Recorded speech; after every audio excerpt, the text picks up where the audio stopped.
Punta naman tayo sa types of research according to measurement. Okay, sino sila? Ito sila. Sina quantitative, sino si qualitative. So, dapat hindi ka na rito nalilito, no? Wag ka na ritong malilito. O ituturo na natin. Okay, tandaan mo lang.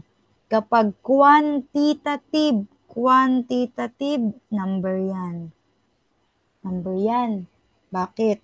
Yung mga data dito, yung data po dito ay naka-numerical form. Siya po ay uri ng research, ang quantitative, na ang data mo dito is naka-numerical form, naka-numbers. Kung naka-numbers yan, paano mo yan i-interpret? Through statistical treatment. Okay, ano mga example natin dyan? Pearson, frequency percentage, frequency, yan, percentage, pwede rin yung tinatawag nating WAM. Okay, weighted average mean. Okay, basta tandaan mo lang, pag quantitative, number yan. Yung data niya is numerical form. And yan ay statistical treatment ang ginagamit to interpret.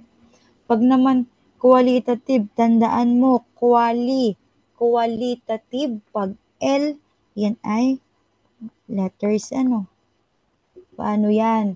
Kasi yung data mo dito, naka-narrative form. Naka-narrative form. O, ang gamit dito, mga words. So, paano mo siya nakukuha? Kadalasan nakukuha mo siya through interview. At paano mo siya nai-interpret? Kadalasan through data analysis. Ano example ng data analysis? Thematic